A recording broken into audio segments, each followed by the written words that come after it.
नमस्कार। एलपी सरकारी job channel पर आपका हार्दिक स्वागत और अभिनंदन करता हूं। आपके उज्जवल भविष्य की कामना के साथ इस सेशन का शुरुआत कर रहा हूं। इस सेशन के पाठ के इस टॉपिक से 2 सेशन आपके पास पहुंच गए हैं। ये तीसरा सेशन है। कोई भी टॉपिक जो भी लेकर चल रहा हूं, उससे जो भी प्रश्न आपकी परीक्षा में आ सकते हैं, उस सारे प्रश्नों को समाहित किया हूं। तो 2 सेशन आपके पास पहुंच गया है। ये तीसरा सेशन है। तीसरे सेशन का पहला प्रश्न यानी प्रश्न नंबर 55। तो चलिए अब इसको देखते हैं। प्रश्न नंबर 55, लोक संपर्क का उद्देश्य। लोक संपर्क का क्या उद्देश्य है, ये आपको बताना है। लोक संपर्क का उद्देश्य क्या है। तो चलिए भाई ऑप्शन देखते हैं। प्रशासन को अनुचित आलोचनाओं से बचाना, प्रशासन की प्रतिष्ठा एवं लोकप्रियता में वृद्धि करना, लोकमत को शासन के अनुकूल बनाए रखना, या उपर्युक्त तीनों। तो प्रश्न नंबर 55 का भाई सही उत्तर बताएं। क्या ऑप्शन सही हो सकता है? लोक संपर्क का उद्देश्य क्या है, तो बताने का प्रयास करें। लोक संपर्क का उद्देश्य है प्रशासन को अनुचित आलोचनाओं से बचाना, 1 नंबर। प्रशासन की प्रतिष्ठा एवं लोकप्रियता में वृद्धि करना, 2 नंबर। लोकमत को शासन के अनुकूल बनाए रखना। तीनों सही है, तो उत्तर क्या आपका सही होगा? Option the. प्रश्न नंबर 55 का ऑप्शन द आपका सही उत्तर होगा। अगले प्रश्न पे आ जाएं। प्रचार का लक्षण है। प्रचार क्या क्या लक्षण है भाई? प्रचार झूठा हो सकता है, प्रचार गुमराह करता है, प्रचार कुत्सित को हो सकता है, उपर्युक्त तीनों। प्रश्न नंबर 56 का उत्तर दें भाई। प्रचार का लक्षण, तो हाँ भाई बात सही है। प्रचार झूठा भी हो सकता है, प्रचार गुमराह भी करता है, प्रचार कुत्सित हो सकता है। तो ये प्रचार के लक्षण हैं। तो उत्तर आपका क्या सही होगा? प्रश्न नंबर 56 का ऑप्शन द आपका सही उत्तर हो जाएगा। अगले प्रश्न पे आ जाएं। प्रश्न नंबर 57, लोक संपर्क विभाग के कार्य। लोक संपर्क विभाग के कार्य क्या हैं? ये लोक संपर्क विभाग के कार्य में प्रचार है, या लोक प्रशिक्षण है, या जनता की इच्छा को ज्ञात करना है, या उपर्युक्त तीनों। प्रश्न नंबर 57 का उत्तर देने का प्रयास करें भाई। लोक संपर्क विभाग के कार्य क्या हैं? तो लोक संपर्क विभाग के कार्य हैं प्रचार करना है, लोक संपर्क विभाग का कार्य है लोक प्रशिक्षण, लोक संपर्क विभाग का कार्य है जनता की इच्छा को ज्ञात करना। ये सभी कार्य हैं।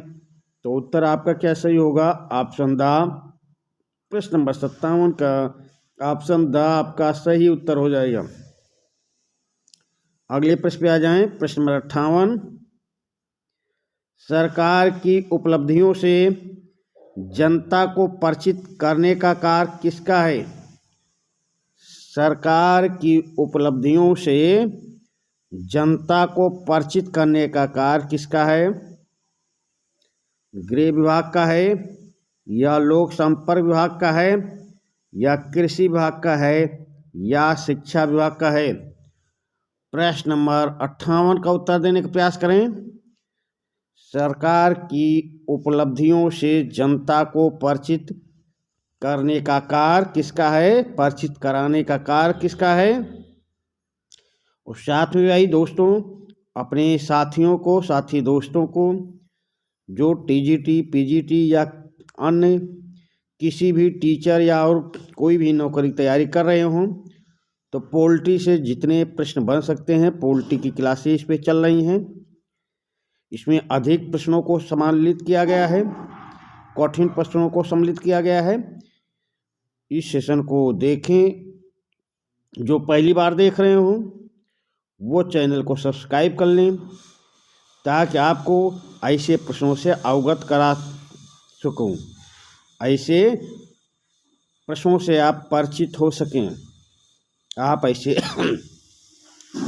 प्रश्नों को जानकारी प्राप्त कर सकें जो परीक्षा में मार्ग को रोक देते हैं। उन प्रश्नों को सरल बनाने का कार्य करें। तो प्रश्न नंबर 58, सरकार की उपलब्धियों से जनता को परिचित कराने का कार्य किसका है भाई?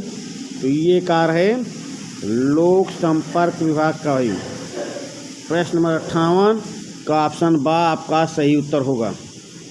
अगले प्रश्न पे आते हैं। प्रश्न नंबर 59, लोक संपर्क स्थापित करने का सर्वाधिक प्रभावक साधन है। लोक संपर्क स्थापित करने का सर्वाधिक प्रभावक साधन क्या है? विज्ञापन या प्रचार या दूरदर्शन या प्रदर्शनी? प्रश्न नंबर 59 का उत्तर देने का प्रयास करें भाई। लोक संपर्क स्थापित करने का सर्वाधिक प्रभावक साधन क्या है? तो लोक संपर्क स्थापित करने का सर्वाधिक प्रभावक साधन पूछ रहा भाई।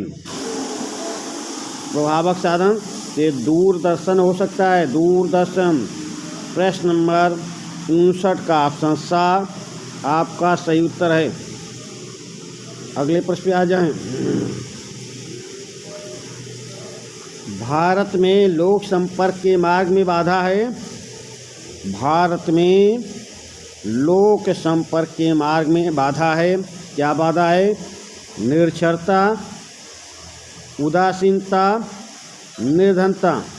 हाँ भाई, लोक संपर्क के मार्ग में बाधा निरक्षरता भी है, उदासीनता भी है, निर्धनता भी है। तो आपका उत्तर क्या सही हो जाएगा? प्रश्न नंबर 60 का ऑप्शन दा आपका सही उत्तर होगा। अगले प्रश्न पे आ जाएं। प्रश्न नंबर 61, जन शिकायतों को दूर करने के लिए निम्नलिखित संस्था का प्रचलन हुआ है। जन शिकायतों को दूर करने के लिए निम्नलिखित संस्था का प्रचलन हुआ है, जन्म हुआ है। प्रश्न नंबर 61 का उत्तर देने का प्रयास करें भाई। ये महान्यायवादी का प्रचलन हुआ या ओम्बड्समैन का प्रचलन हुआ या नियंत्रक एवं महालेखा परीक्षक का प्रचलन हुआ या वित्त आयोग का? प्रश्न नंबर 61 का उत्तर देने का प्रयास करें भाई। जन शिकायतों को दूर करने के लिए निम्नलिखित संस्था का प्रचलन हुआ, तो कौन सी संस्था है? उत्तर देने का प्रयास करें। प्रश्न नंबर 61, तो जन शिकायतों को दूर करने के लिए ओम्बड्समैन का प्रचलन हुआ। प्रश्न नंबर 61 का ऑप्शन बा आपका सही उत्तर होगा। अगले प्रश्न पे आ जाएं। प्रश्न नंबर 62, ओम्बड्समैन की सर्वप्रथम किस देश में शुरुआत हुई? ओम्बड्समैन की सर्वप्रथम किस देश में शुरुआत हुई? ये ब्रिटेन में सबसे पहले ओम्बड्समैन की शुरुआत हुई, या स्वीडन में, या नॉर्वे में, या भारत में? प्रश्न नंबर 62 का उत्तर देने का प्रयास करें। ओम्बड्समैन की सर्वप्रथम किस देश में शुरुआत हुई है? चलिए भाई उत्तर बताएं। तो ओम्बड्समैन की सर्वप्रथम स्वीडन में भाई, स्वीडन में शुरुआत होती है। ओम्बड्समैन की सर्वप्रथम स्वीडन देश में शुरुआत हुई। प्रश्न नंबर 62 का ऑप्शन बा आपका सही उत्तर होगा। अगले प्रश्न पे आ जाएं। भारत में लोकपाल एवं लोक आयुक्त पदों की स्थापना करने की सिफारिश किसने की थी? किस आयोग ने की है भाई? उत्तर देने का प्रयास करें। भारत में लोकपाल एवं लोक आयुक्त पदों की स्थापना करने की सिफारिश किसने की है?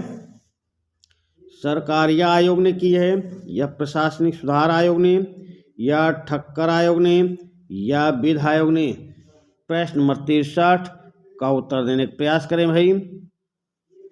भारत में लोकपाल एवं लोक आयुक्त पदों की स्थापना करने की सिफारिश किसने की है? तो प्रश्न नंबर 63 का उत्तर क्या सही होगा? ये सिफारिश की है प्रशासनिक सुधार आयोग ने। प्रश्न नंबर 63 का ऑप्शन बा आपका सही उत्तर होगा। अगले प्रश्न पे आ जाएं।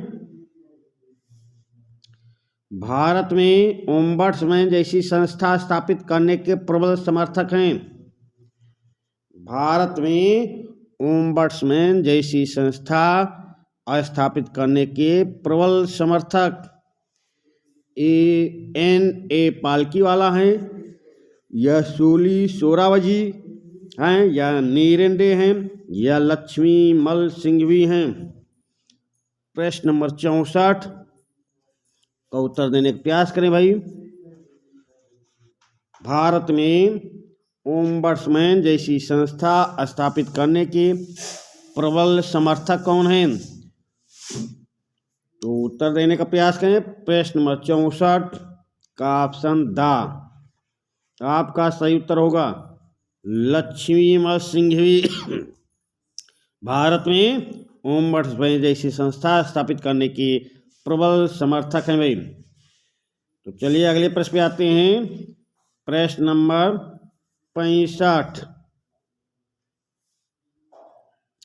लोकपाल विधेयक 1977 की प्रमुख विशेषता। लोकपाल विधेयक 1977 की प्रमुख विशेषता क्या है, ये आपको बताना है। प्रश्न नंबर 65 तो प्रधानमंत्री लोकपाल के क्षेत्राधिकार के अंतर्गत आएंगे। प्रधानमंत्री लोकपाल के क्षेत्राधिकार के बाहर रहेंगे। लोकपाल प्रधानमंत्री के नियंत्रण में रहेंगे, या उपरोक्त में से कोई नहीं?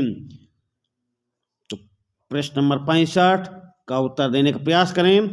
लोकपाल विधेयक 1977 की प्रमुख विशेषता क्या है? ये प्रमुख विशेषता है प्रधानमंत्री लोकपाल के क्षेत्राधिकार के अंतर्गत रहेंगे। प्रश्न नंबर 65 का ऑप्शन आ आपका सही उत्तर होगा। अगले प्रश्न पे आ जाएं भाई। लोकपाल विधेयक 1985 की प्रमुख विशेषता क्या है? लोकपाल विधेयक 1985 की प्रमुख विशेषता क्या है? चलिए भाई उत्तर दें। प्रधानमंत्री को विधेयक की परिधि में नहीं रखा। प्रधानमंत्री को विधेयक की परिधि में रखा। लोकपाल को प्रधानमंत्री के नियंत्रण में रखा, या उपरोक्त में से कोई नहीं? तो प्रश्न नंबर 66 का उत्तर देने का प्रयास करें। लोकपाल विधेयक 1985 की प्रमुख विशेषता, जैसे आपको भी बताया 1977 की प्रमुख विशेषता क्या थी? प्रधानमंत्री लोकपाल के क्षेत्राधिकार के अंतर्गत रहेंगे। आप प्रश्न है लोकपाल विधेयक 1985 की प्रमुख विशेषता, तो प्रश्न नंबर 66 का उत्तर देने का प्रयास करें। तो प्रधानमंत्री को 1977 लोकपाल विधेयक के तहत के अंदर रखा गया, पर 1985 में किया गया प्रधानमंत्री को विधेयक की परिधि में नहीं रखा गया। 1977 से सीधा उल्टा कर दिया गया। 1977 में परिधि में रखा गया और 1985 में परिधि में नहीं रखा गया। तो प्रश्न नंबर 66 का ऑप्शन आ आपका सही उत्तर हो जाएगा। प्रश्न नंबर 67 लोकपाल विधेयक 1985 की विशेषता है। लोकपाल विधेयक 1985 की क्या विशेषता भाई? तो प्रधानमंत्री को विधेयक की परिधि में नहीं रखा, ये तो अभी आपको पता चल गया 1985 के संबंध में, तो ये तो विशेषता ही है। आगे देख लेते हैं। सांसदों को विधेयक की परिधि में नहीं रखा। सांसदों को विधेयक की परिधि में नहीं रखा। राज्यपाल व चुनाव आयुक्त को विधेयक की परिधि में नहीं रखा या उपयुक्त तीनों। प्रश्न नंबर 67 में लोकपाल विधेयक 1985 को इतना सरल बना दिया गया है कि प्रधानमंत्री को विधेयक की परिधि में नहीं रखा, सांसदों को विधेयक की परिधि में नहीं रखा, राज्यपाल व मुख्य चुनाव आयुक्त को विधेयक की परिधि में नहीं रखा। तो आप समझ गए 1985 की प्रमुख विशेषताएं। प्रधानमंत्री, सांसद, राज्यपाल या मुख्य चुनाव आयुक्त जैसे पदधारी को विधेयक के परिधि में नहीं रखा गया। तो आपका प्रश्न नंबर 67 का ऑप्शन द आपका सही उत्तर हो जाएगा। द ऑप्शन आपका सही उत्तर है। अगले प्रश्न पे आ जाएं। प्रश्न नंबर 68 लोकपाल विधेयक 1989 की प्रमुख विशेषता। लोकपाल विधेयक 1989 की प्रमुख विशेषता क्या है भाई? उच्चतर राजनीतिक स्तरों पर भ्रष्टाचार की समस्या का मुकाबला करना या बोफोर्स सौदे की जांच करना या जन समस्याओं का निवारण करना या उपरोक्त में से कोई नहीं। प्रश्न नंबर 68 का उत्तर देने का प्रयास करें भाई। लोकपाल विधेयक 1989 का मुख्य उद्देश्य क्या है? तो 1989 भाई यहाँ पे समय दे दिया गया है। लोकपाल विधेयक 1989 का मुख्य उद्देश्य उच्चतर राजनीतिक स्तरों पर भ्रष्टाचार की समस्या का मुकाबला करना मुख्य उद्देश्य है। प्रश्न नंबर 68 का ऑप्शन आ आपका सही उत्तर हो जाएगा। चलिए अगले प्रश्न पे आते हैं। प्रश्न नंबर 69 लोकपाल विधेयक 1989 की विशेषता। लोकपाल विधेयक 1989 की क्या विशेषता है? एक सदस्यीय लोकपाल संस्थान, 3 सदस्यीय लोकपाल संस्थान या बहुसदस्यीय लोकपाल संस्थान या उपरोक्त में से कोई नहीं। तो आप बताने का प्रयास करें। लोकपाल विधेयक 1989 की विशेषता के तहत लोकपाल एक सदस्यीय होगा या 3 सदस्यीय या बहुसदस्यीय। प्रश्न नंबर 69 का उत्तर देने का प्रयास करें भाई।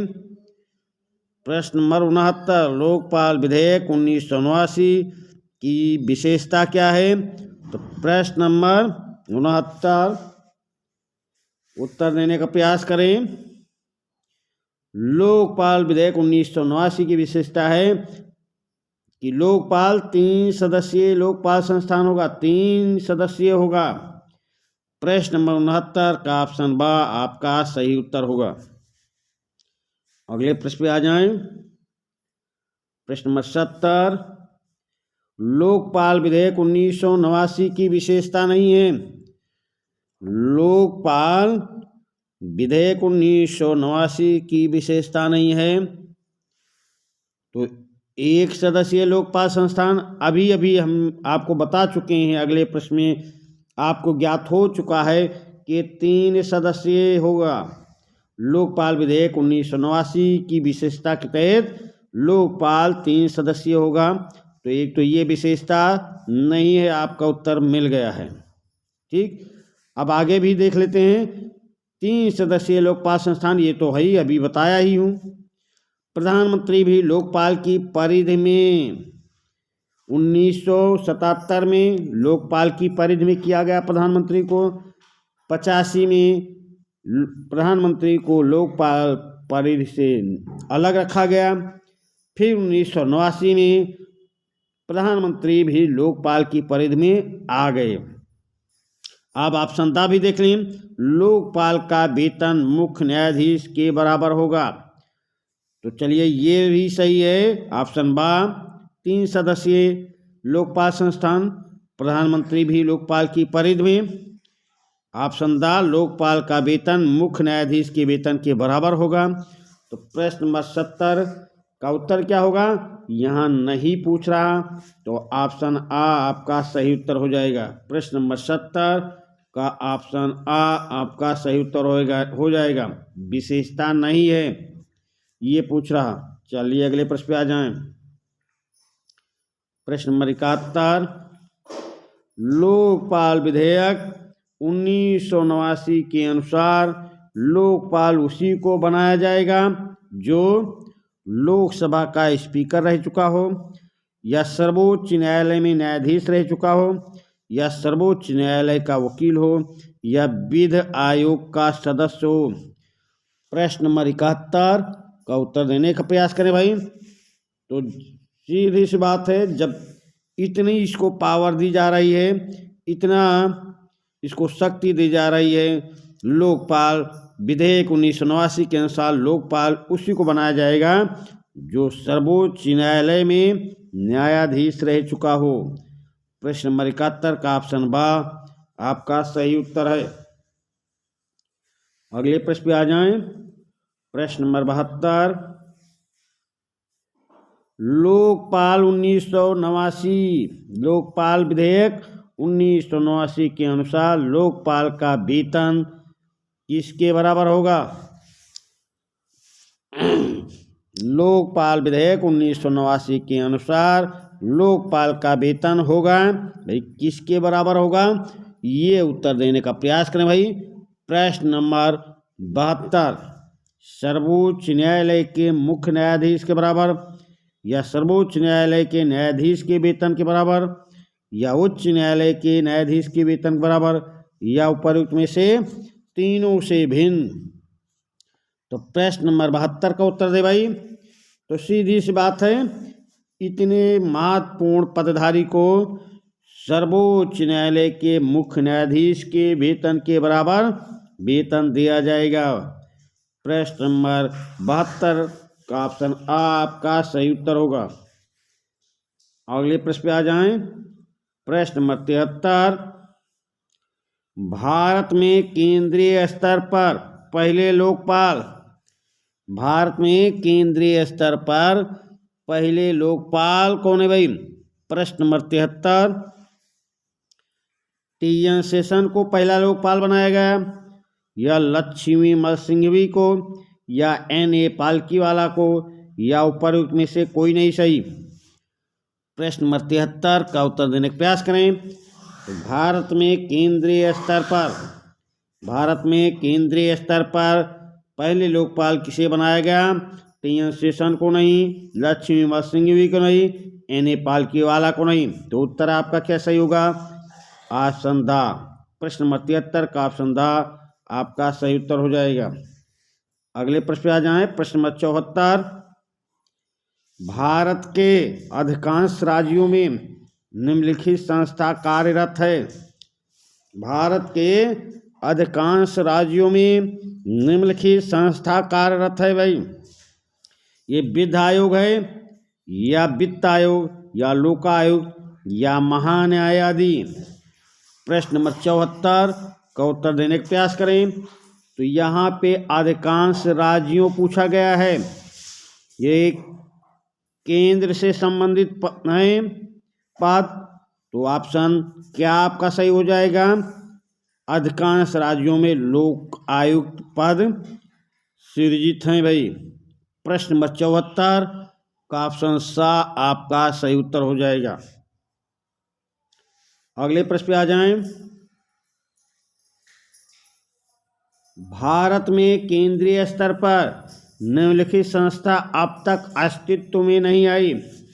भारत में केंद्रीय स्तर पर निम्नलिखित संस्था अब तक अस्तित्व में नहीं आई। वो लोकपाल हैं, या भाषा आयुक्त हैं, या मुख्य निर्वाचन आयुक्त, या महान्यायवादी। प्रश्न नंबर 75 का उत्तर देने का प्रयास करें भाई। तो भारत में केंद्रीय स्तर पर लोकपाल संस्था अब तक अस्तित्व में नहीं आई। प्रश्न की अकॉर्डिंग है भाई, ये प्रश्न की अकॉर्डिंग उत्तर आपको दिया जा रहा है लोकपाल। प्रश्न नंबर 75 का ऑप्शन आ आपका सही उत्तर होगा। प्रश्न नंबर 76, संसद में प्रत्येक दिन का प्रथम कालांश निर्धारित होता है। संसद में प्रत्येक दिन का प्रथम कालांश मतलब प्रथम घंटा निर्धारित होता है प्रश्न पूछने के लिए, या वाद विवाद हेतु, या काम रोको प्रस्ताव लाने हेतु, या ध्यानाकर्षण प्रस्ताव लाने हेतु। तो प्रश्न नंबर 76 का उत्तर देने का प्रयास करें। तो संसद में प्रत्येक दिन का प्रथम कालांश निर्धारित होता है प्रश्न पूछने के लिए भाई। प्रश्न नंबर 76 का ऑप्शन आ आपका सही उत्तर हो जाएगा। अगले प्रश्न पे आ जाएं। संसदीय नियंत्रण के साधन हैं। संसदीय नियंत्रण के साधन हैं भाई कौन से? बजट संबंधी वाद विवाद, या निंदा प्रस्ताव, या विश्वास प्रस्ताव, या उपर्युक्त सभी। प्रश्न नंबर 77 संसदीय नियंत्रण के साधन। तो संसदीय नियंत्रण के साधन बजट संबंधी वाद विवाद, निंदा प्रस्ताव, अविश्वास प्रस्ताव सभी हैं। प्रश्न नंबर 77 का ऑप्शन दा आपका सही उत्तर हो जाएगा। अगले प्रश्न पे आ जाएं। प्रशासन पर संसदीय नियंत्रण का ये भी एक तरीका है। प्रशासन पर संसदीय नियंत्रण का यह भी एक तरीका है। क्या है भाई? राष्ट्रपति भवन से जारी विज्ञप्तियां, या राष्ट्रपति के अभिभाषण पर बहस, या प्रधानमंत्री द्वारा राष्ट्रपति से भेंट करना, या राष्ट्रपति के समय समय पर होने वाले भाषण। संसदीय नियंत्रण का एक ये भी तरीका क्या है भाई? प्रश्न नंबर 78 का उत्तर देने का प्रयास करें। प्रशासन पर संसदीय नियंत्रण का यह भी एक तरीका है, तो उस तरीकों को आपको बताना है। तो तरीका क्या है? राष्ट्रपति के अभिभाषण पर बहस। राष्ट्रपति के अभिभाषण पर बहस। प्रश्न नंबर 78 का ऑप्शन बा आपका सही उत्तर हो जाएगा। चलिए अगले प्रश्न पे आते हैं। प्रश्न नंबर 79 वित्त के मामले में संसदीय नियंत्रण का एक सशक्त माध्यम। वित्त के मामले में संसदीय नियंत्रण का एक सशक्त माध्यम, वो सशक्त माध्यम कौन सा है ये आपको बताना है। प्रश्न नंबर 79 में कटौती प्रस्ताव, या स्थगन प्रस्ताव, या ध्यानाकर्षण प्रस्ताव, या प्रेस में प्रकाशित संसदीय कार्यवाही पर टिप्पणी। तो वित्त के मामले में पूछ रहा भाई। तो वित्त के मामले में संसदीय नियंत्रण का एक सशक्त माध्यम है कटौती प्रस्ताव। प्रश्न नंबर 79 का ऑप्शन आ आपका सही उत्तर हो जाएगा। प्रश्न नंबर 80 पे आ जाएं। कार्यपालिका द्वारा प्रशासन पर नियंत्रण का तरीका है।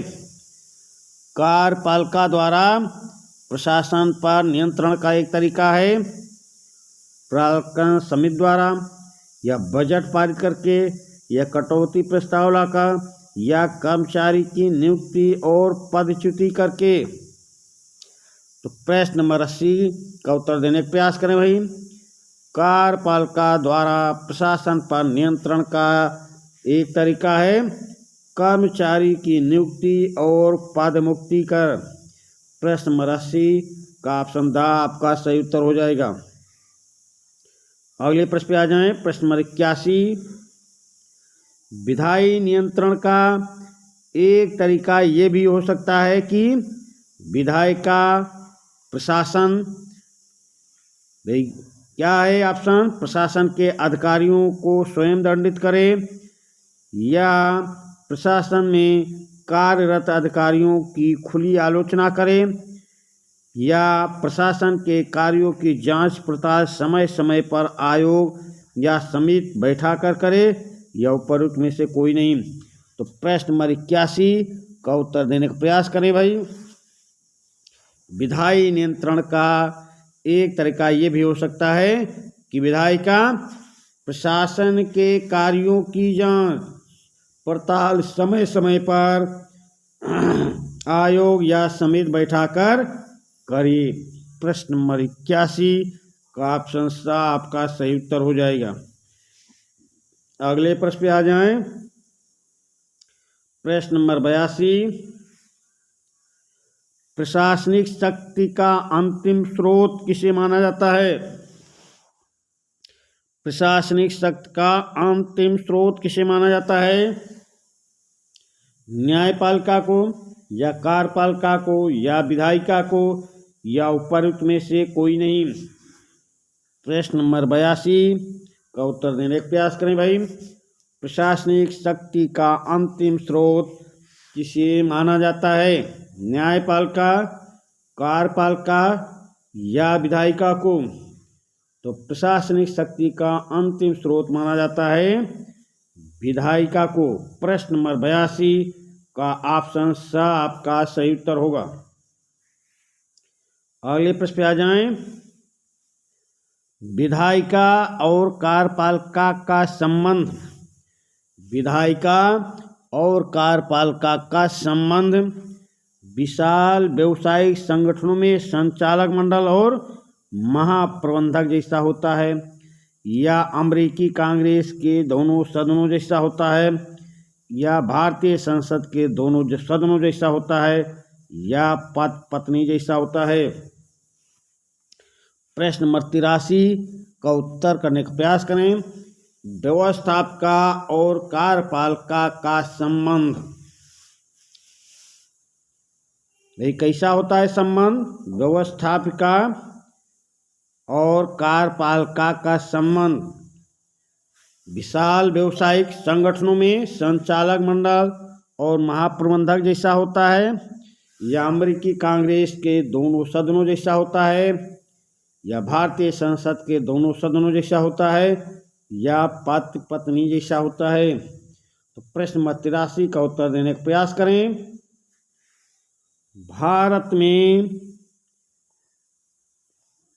व्यवस्थापिका और कार्यपालिका का संबंध विशाल व्यवसायिक संगठनों में संचालक मंडल और महाप्रबंधक जैसा होता है।